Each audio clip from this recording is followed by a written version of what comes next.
Thank you very much, Adam, to taking part of this podcast, taking part of this episode. I'd like to first maybe learn a bit more about you, like your experience, like from maybe after school. What's your background and what made you uh, go into what leads you to working with BDO with BDO currently?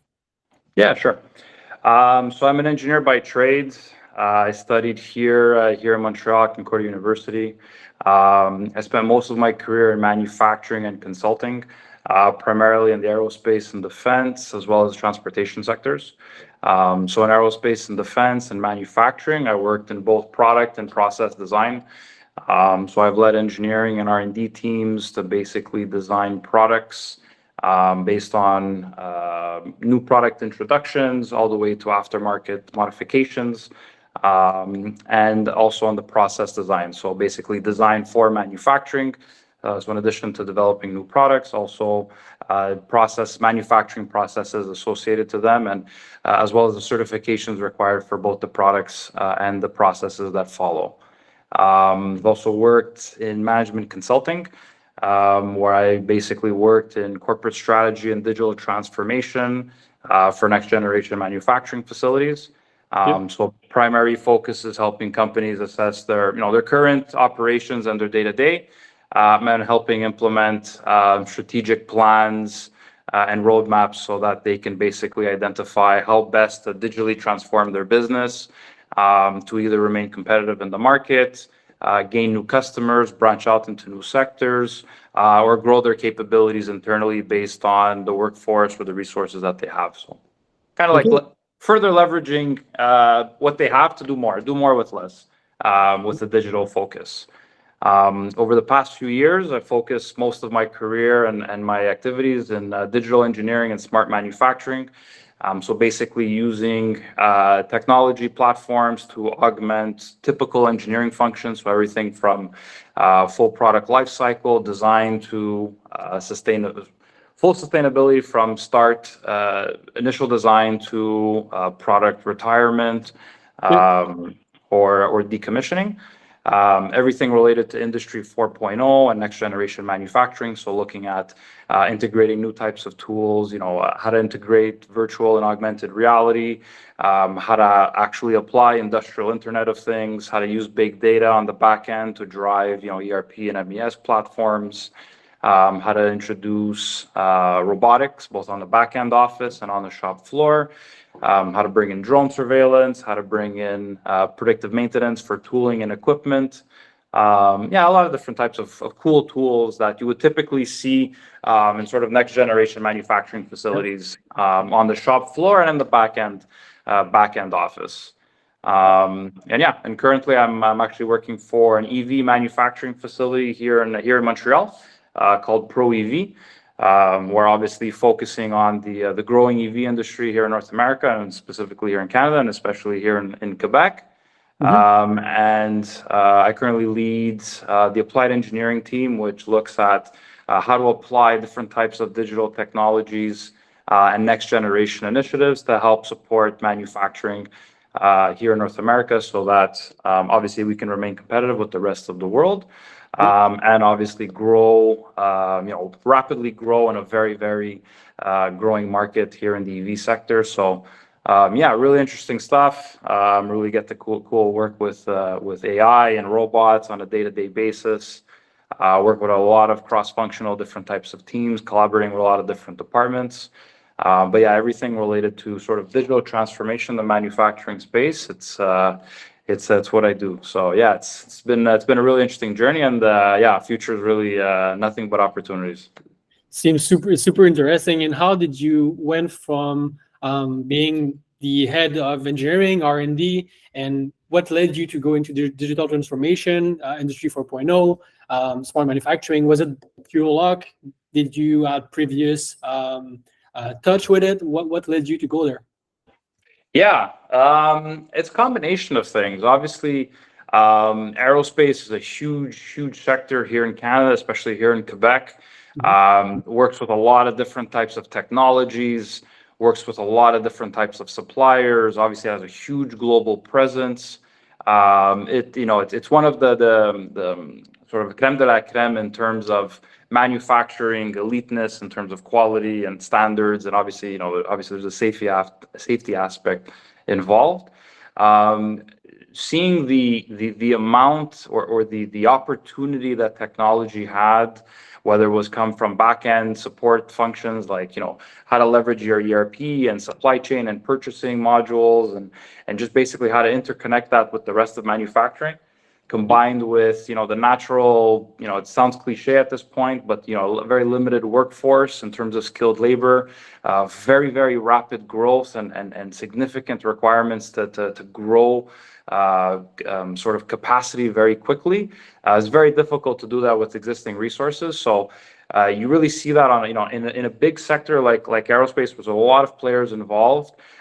Technology is obviously the huge key that interconnects a lot of different aspects. Looking beyond aerospace, because aerospace tends to be a little bit slow in terms of integrating a lot of technologies because of the certifications and very, very stringent quality requirements that are involved. Started to look at either companies that had a strong footprint in a number of different manufacturing facilities. So the EV sector, obviously, there's a huge focus in automotive and ground transportation, but obviously there's a huge focus in electrification of aircraft and drones are getting larger, and conventional aircrafts are becoming more and more hybrid and more electric as time goes on. So digital transformation just sort of was that really interesting key where you can augment engineering capabilities to support production, how to reduce the amount of manual steps for quality, have better quality traceability and control over quality. You have more connection with different departments, so your supply chain deals better with quality, deals more with planning, deals more with actual production, deals more with logistics, deals more with design, certification, and dispatch for release. The automotive sector works very, very, very fast and can operate at a much faster rate than what we see in aerospace and some even other sectors. So sort of being in an environment where really digital and tech and future generation is the future and can often offer a lot of solutions to a lot of different challenges that some of the more established and conservative establishments have. Digital sort of tech and sort of next stage engineering and manufacturing was just a natural fit. I have that opportunity here at ProEV that touches obviously automobile EVs, but as well as aviation and other sectors as well. So it's been really interesting, and digital transformation, digital engineering is really what I see in my future, and what I see in the future of a lot of enterprises here in Quebec and Canada, if they want to remain in the position that they are and to continue to grow naturally. So it's really, really exciting stuff. Yeah, it is. And you've mentioned about the automobile industry being a bit faster in their transition as compared, for example, the aerospace. But what is maybe eye level, or if we look at the in general, what is the state of digital transformation in Canada from your perspective and your experiences? Yeah, so it's definitely developing. We're not necessarily as advanced as some organized or some sectors or clusters you'll see in some Asian areas or European or even in some in the US. But we have a strong connection to a lot of those companies. We have a strong foothold based on our clients, which we serve overseas. And we have a lot of European, Asian, and American presences in Canada as well. So I see that gap shortening or closing in very, very, very quickly. You see a strong focus on startups and small businesses here in Canada and even in Quebec, even in Montreal more specifically, where startups and small businesses are targeting how to basically digitize and augment a lot of different industries with a tech focus. Obviously, Montreal is a huge tech hub. We have a number of huge players, a huge Microsoft presence and Google presence. So you have a lot of startups at the universities and spin-offs that have created these really interesting solutions to support big businesses. And you also have, everything from the small end to the large end, where you have, Deloitte has a smart manufacturing facility here in Montreal that promotes different types of technologies. They're geared specifically to manufacturing. You have Accenture, which is rapidly growing its integration of how it supplies both, financial sectors and the aerospace and other manufacturing sectors here in Canada. So everything from sort of small scale to big scale, and everything in between. You have the huge consulting firms. I had the privilege of working at BDO, and its digital transformation team, looking at how to basically augment everything from public services and government so that they can remain in compliance with new legislation that's coming into effect, all the way up to new startup manufacturing environments that are looking at EV battery recycling and renewable energy companies that are growing quickly, so that the oil and gas sector here in Canada can slowly transform towards renewable energy.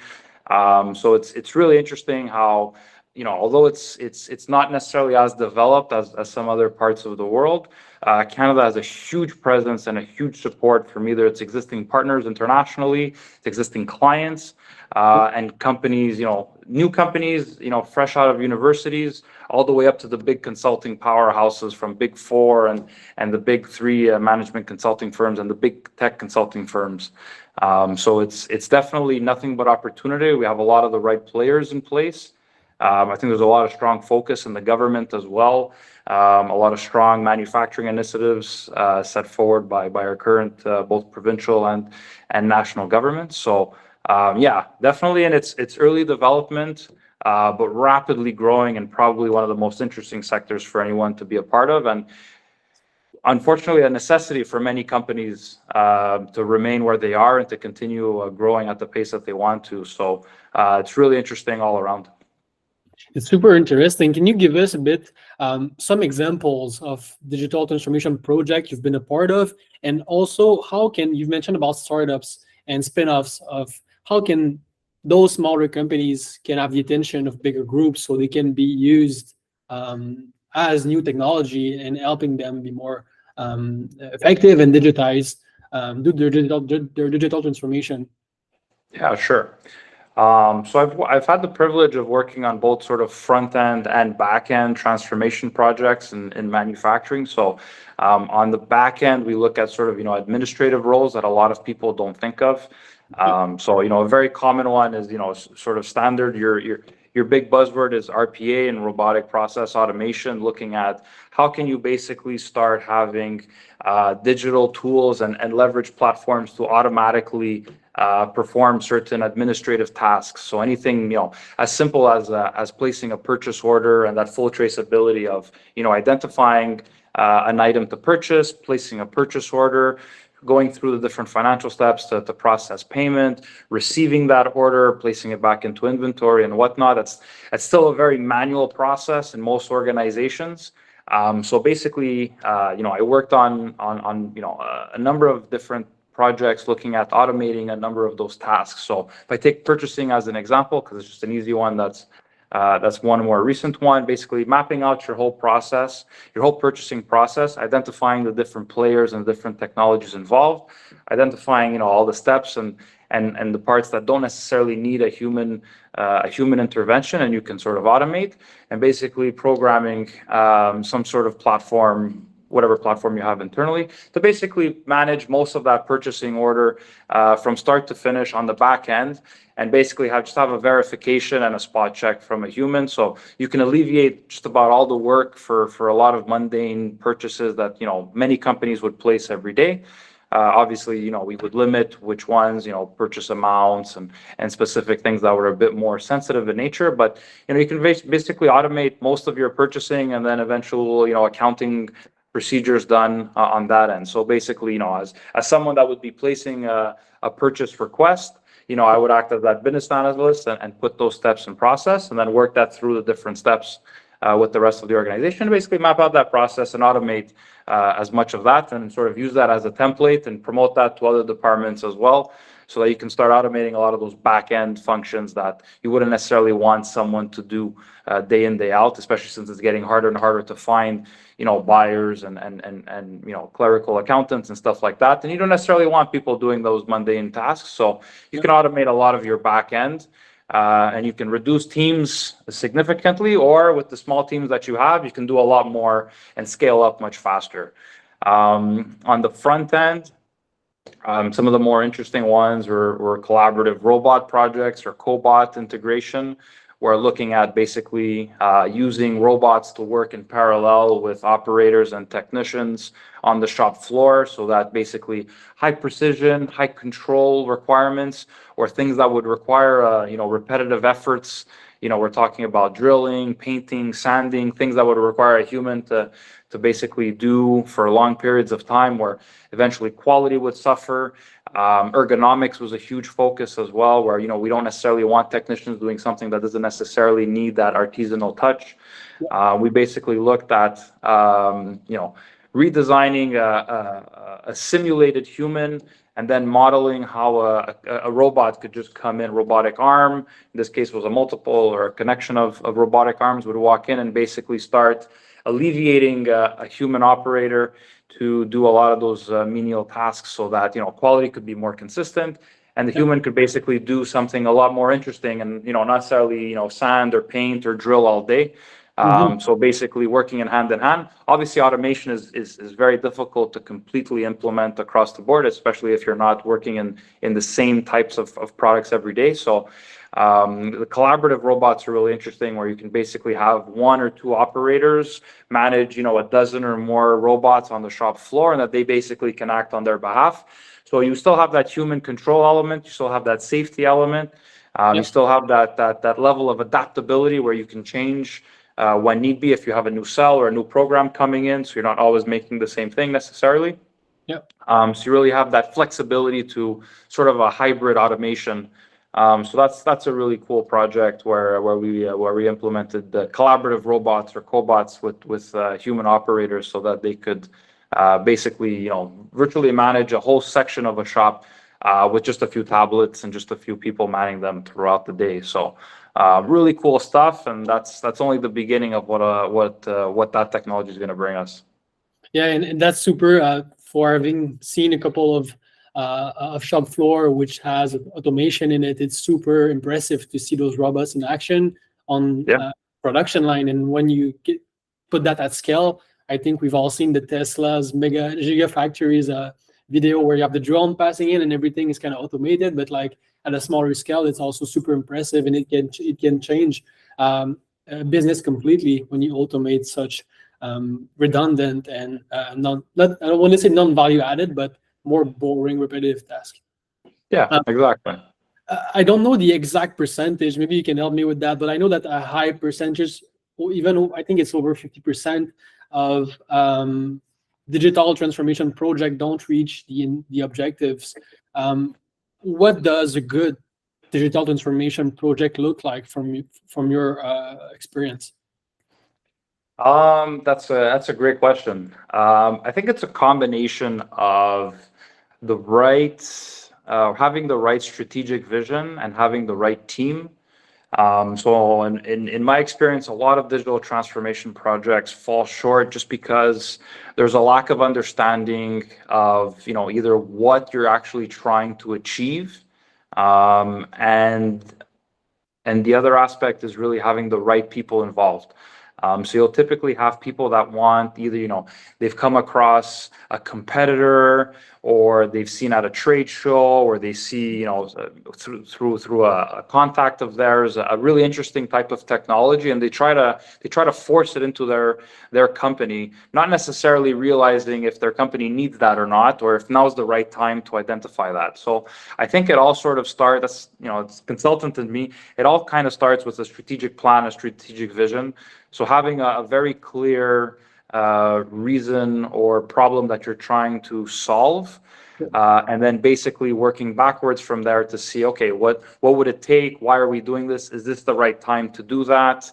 How does this compare to other projects that we're focusing? Obviously, digital is a huge focus and can bring a great amount of potential, but it's very difficult to digitize something that you don't necessarily have established right off the bat. So you have a lot of companies that want to jump too fast into tech, and they don't necessarily have a vision of saying, okay, well, first we need to document something, and then we can augment it afterwards, rather than just augment something that doesn't really exist or isn't established first. So if your processes aren't really working well or they're not defined, there's not really much you can amplify or augment from there. So I think a Mhm. lot of people don't have that full strategic vision of where we are, where do we need to be, and how do we get there. So definitely a strategic plan or roadmap is usually the first step.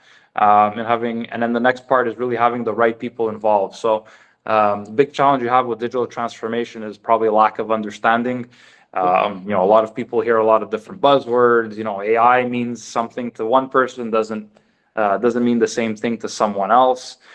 Some people are, there's that sort of fear of AI and robots replacing a lot of what we do. Some people think virtual reality is science fiction and it's too far out there and we don't have any real application for it here. So having the right people with the right attitude is definitely the most important thing, or just having the right attitude altogether. So having people that are capable of working with unknowns. They're open to learning more. They're driven to learn more. They want to learn more about what's out there. They want to know more about things that they don't understand. They're open to new ideas. They're comfortable working with technologies that they don't necessarily understand yet. So that stigma behind, being in control of a digital transformation project and not being an expert on AI or machine learning or big data, is scary to a lot of people just because they can't understand that. So it's really that new way of thinking of, don't necessarily think you'll control everything, have the open mind, identify the right people to get involved. Digital transformation means a lot of different things to a lot of different people. So having that openness to whether it's a new idea, new technology, or that collaborative spirit of, if I don't know something, let me go speak with someone that does, let me consult an expert. Let's collaborate rather than just try and control and keep everything internally. Tech is there to be shared and to be used by just about everyone. So not limiting yourself to what is probably one of the big challenges with people that don't necessarily have the right attitude. So I think to summarize, really that combination of a strong roadmap and vision, and actually a clear path as to why we're doing it now, and who's going to be doing it with us, and then putting the right people in place that have that right attitude and that right spirit. Because it's unknown to a lot of people. There's no they don't teach this in school purely. This is new for a lot of people. Workforces are a hybrid of new people and an aging workforce too. So you have a strong mix of people, but not everyone thinks the same way in terms of technology. So people are more receptive to it than others. Really having that right combination of people with the roadmap is probably the biggest thing that a lot of companies lack, and probably the biggest reason why a lot of these projects fall through. Yeah, that's super interesting. And you've mentioned about the lack of understanding. And one thing, when people don't understand, the fear, because they don't know what they don't know, right? So when people don't know and they have a fear, then it's way more probable that they're just going to step back and it can put the project to high risk. I'd like to conclude this episode to first by thanking you and to ask you where can we find you if we want to if anyone would like to have a quick chat with you, have a quick question or anything. Yeah, sure. I'm more than open to talk about anything that I've done in the past. I'm very active mentoring coach for a lot of universities that I've sponsored and worked with over the years. So you'll probably see me pop up at just about all the AI and smart manufacturing conferences here in Canada and Quebec. In some cases around the world. I was just in the US for a big one in EV manufacturing. You can obviously reach out to me on LinkedIn. That's probably the easiest way. You can connect with me directly. I'll be more than happy to walk you through either any projects I've done in the past, things I'm working on now, things you're open to collaborating on. Like I said, I think Canada, Quebec, and Montreal by default are in a huge opportunity phase for a lot of this digital transformation initiatives that a lot of the world is looking at. We have huge potential, great resources here from either universities, startups, small businesses, big businesses. consultants from all over the world. So there's really that collaboration spirit here, and it's really nothing short of impressive and exciting. So yeah, I'd be more than happy to reach out to me directly on LinkedIn or through the podcast links, and we'll definitely be able to chat more. I love talking about this stuff. I could talk about it all day. There's a lot of interesting stuff that I can't share just yet. So if someone's got any ideas or sees something that we can work together on, I'd love to hear more about it. And I can obviously, with the right NDAs in place, I can share a little bit more with some more specifics. But no, it's definitely cool stuff, and yeah, this is a great place to do it on. Awesome, and yeah, we can hear it that you are passionate about it. It's been super interesting, and I've learned a lot by just speaking with you in that short time. So I would like to thank you again, and all of the links and thing to find you will be in the show notes as well. So thank you very much, Adam. Awesome. Thanks so much, Kevin. Look forward to the next one.